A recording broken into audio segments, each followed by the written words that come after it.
This old ship seems to have a life of its own.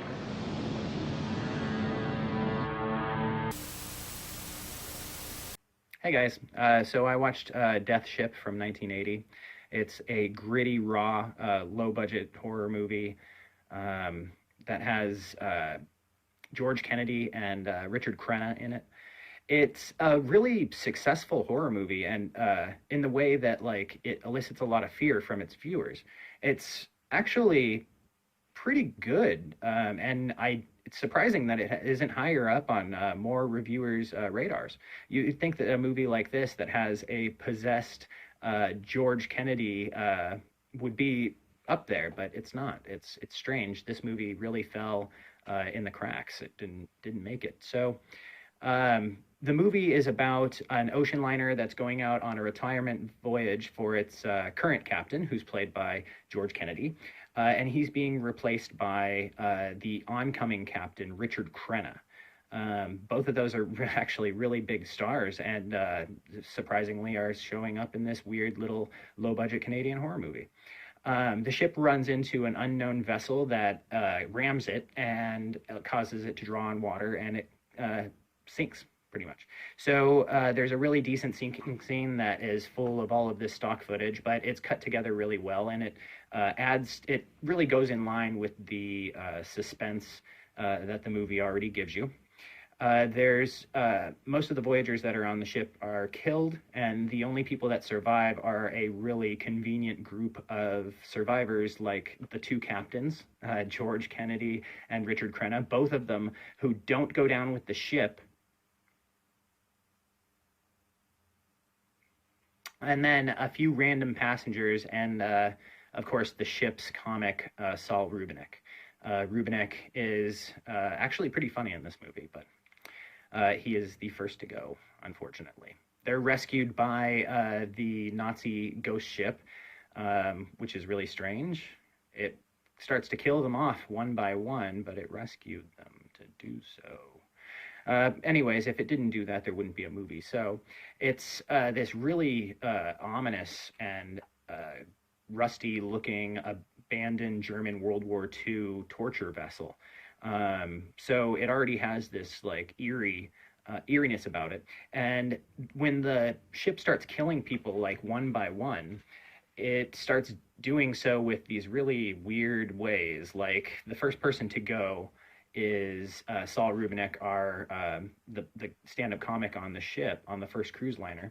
And he's actually like lassoed by the Nazi ship on the deck, and he gets picked up and then dropped into the ocean, but not all the way. It only drops him like conveniently so that the top of his body is in the water and he would start drowning. But then it picks him up out of the water and he's not drowned, and he's like just wondering what's going on, and it hoists him way up in the air and then drops him into the ocean where he gets sucked into the propellers of the ship pretty brutally. So that was a really weird death, and he died first because he was Jewish, I suppose. It makes sense because this is a Nazi warship, and you know. But the weird thing about his death is that everybody on the ship, all the rest of the survivors, just went along like nothing had ever happened. There were scenes of people laughing and just playing games and making love. It was weird. It was like it didn't even happen. And then there's like a weird shower death scene where this girl is just showered in blood to the point where she actually faints, and then she's thrown overboard by the possessed captain. But the one that really sticks with me the most, and the one that I think really just sums up the entire feeling of the movie, is this scene where Nick Mancuso is trying to figure out what's going on the ship, and they just start to have it blasted in their face that they are on a Nazi warship. They go into a room that's full of Nazi flags, and they get into this weird subliminal craziness where there's a flashing light that they don't know what's going on. There's this weird reality warping scene where Nick falls into the hold of the ship, and standing above him up on the top of the ship is Captain George Kennedy. And so George Kennedy just raises this net and it captures Nick Mancuso in it, and there's all these different like not zombies, I'm sorry, there's all these different bodies that are all over the place that are just getting closed up with him in this net, and the movie slows down and it increases the terror like tenfold.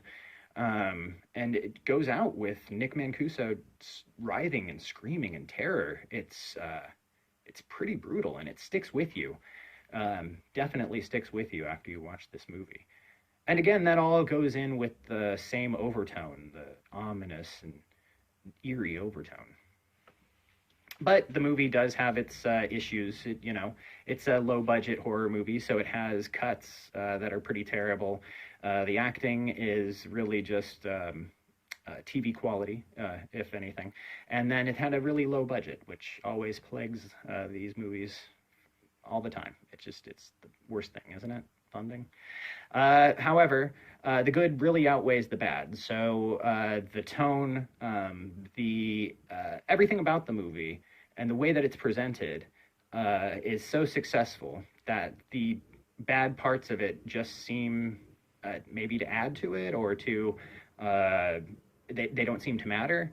The cuts and everything like that, the acting, the weirdness, it all goes hand in hand, and it really ups the viewing of the movie if you just let it go. Don't really add, like, try to cut all this part out.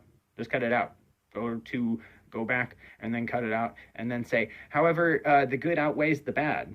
The tone is really foreboding and dark. It succeeds in being a good horror movie because it unnerves you. It doesn't really rely on blood and guts, but it has a lot of blood and guts. There's actually a scene that's like full of blood and guts, but it doesn't rely on the blood and guts. It relies on the tone to scare you. It relies on your own fear to boil up inside of you. And it did that.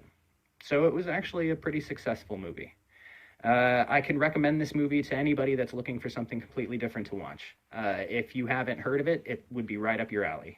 George Kennedy, possessed by this Nazi spirit, and he's going around and he's killing everybody, and it's just pretty neat. I never thought that I would see this movie. I never even heard of it before. So coming across it on YouTube and seeing it for the first time was great. I actually ordered it, and I have it coming my way, so I'm pretty happy. I can recommend Death Ship. Check it out. Let me know what you thought about Death Ship below. Go ahead and put your comments. And always check me out on horrormovieproject.net.